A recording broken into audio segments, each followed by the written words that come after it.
2029 ఎన్నికల నాటికి పునర్విభజన జరిగి ఆంధ్రప్రదేశ్ రాష్ట్రంలో పార్లమెంటు నియోజకవర్గాల సంఖ్య పెరగనుంది.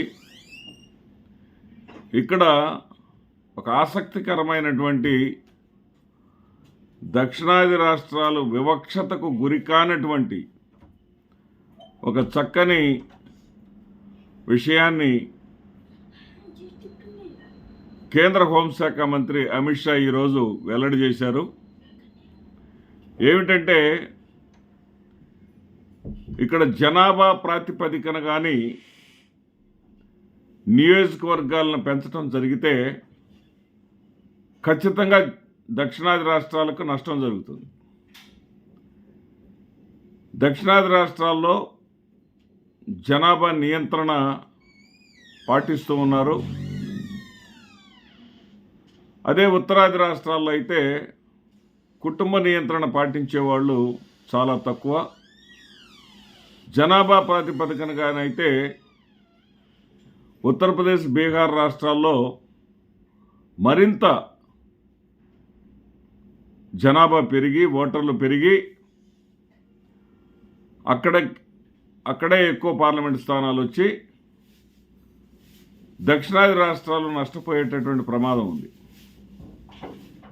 దీనికోసం మొదటి నుంచి కూడా జనాభా ప్రాతిపదికన పార్లమెంటు నియోజకవర్గాలను ఏర్పరిచేటటువంటి విధానాన్ని వ్యతిరేకిస్తూ వచ్చారు మన దక్షిణాది ప్రాంత నాయకులు. వీళ్ళ దక్షిణాది నేతల యొక్క సూచనను అంగీకరిస్తూ యాక్సెప్ట్ చేస్తూ ఈ రోజున అమిత్ షా గారు జనాభా ప్రాతిపదికన నియోజకవర్గాల ఏర్పాటు జరగదు, మనకు 542 పార్లమెంటు నియోజకవర్గాలు ఉన్నప్పుడు ఏదైతే దామాషా పద్ధతిలో ఇప్పుడు ఉదాహరణకి 542 ఉన్నప్పుడు మనకి ఆంధ్రప్రదేశ్, ఉమ్మడి ఆంధ్రప్రదేశ్కి 42, ఈ రోజున ప్రత్యేకించి ఆంధ్రప్రదేశ్ అయిన తర్వాత 25 మాత్రమే మనకు ఉన్నాయి. అంటే 4.6 దామాషా ఎంత ఉందంటే మన రాష్ట్రానికి మొత్తం పార్లమెంట్లో ఉన్నటువంటి సంఖ్యకి 4.6% ఉంది. ఆ 4.6% మనకి ఇచ్చే విధంగా అమిత్ షా గారి యొక్క ప్రణాళికలు ఉండబోతున్నాయి. ఇది ఆహ్వానించదగినటువంటి పరిణామం. అలా కాకుండా జనాభా ప్రాతిపదికన కానీ జరిగితే ఉత్తరప్రదేశ్, బీహార్ రాష్ట్రాల్లో పెరిగినటువంటి జనాభాని బట్టి కానీ చూసుకుంటే ఉత్తరప్రదేశ్లో ఇప్పటికే 88 పార్లమెంటు స్థానాలు ఉన్నాయి. అక్కడ సంఖ్య 120కి చేరుతుంది. అదేవిధంగా బీహార్లో 40 స్థానాలు ఉన్నాయి, అక్కడ 71కి చేరుతుంది. అంటే 120, 71. ఆ రెండు రాష్ట్రాల్లో పట్టు నిలుపుకున్న ప్రభుత్వం కేంద్రంలో అధికారంలోకి వచ్చేస్తుంది. అదే దక్షిణాది రాష్ట్రాలు కానీ తీసుకుంటే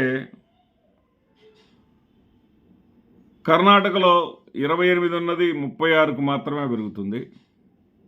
ఆంధ్రప్రదేశ్లో, తమిళనాడులో 39, 41కి మాత్రమే పెరుగుతుంది.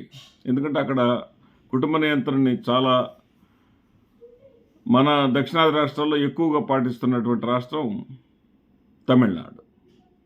తమిళనాడు 39 నుంచి 41కి మాత్రమే వస్తుంది. ఆంధ్రప్రదేశ్ 25 నుంచి 28 స్థానాలు, 3 స్థానాలు మాత్రమే పెంచుకుంటుంది. తెలంగాణ కూడా అంతే, 17 నుంచి 20కి తన స్థానాలను పెంచుకుంటుంది.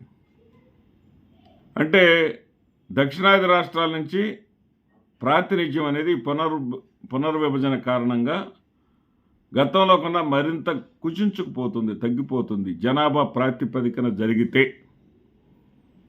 అలా కాకుండా ఈరోజు తీసుకున్నటువంటి నిర్ణయం ప్రకారం, దామాషా పద్ధతి ప్రకారం 4.6% ప్రకారంగా తీయాలంటే పాత ఉమ్మడి ఆంధ్రప్రదేశ్లో 42 స్థానాలు ఉండేవి, ఇప్పుడు ఆ సంఖ్య 58కి పెరుగుతుంది. 58లో కూడా మనకి 34 స్థానాలు, ఆంధ్రప్రదేశ్కి 34 స్థానాలు, తెలంగాణకి 24 స్థానాలు. కాబట్టి దీన్ని స్వాగతించాలి. ఈ సమాచారాన్ని మేము ముందుంచటం ఏపీ టుడే 007 బాధ్యతగా భావించి మేము ముందుంచడం జరిగింది. అందరికీ నమస్కారంతో మీ మాదిరెడ్డి శ్రీనివాసరెడ్డి.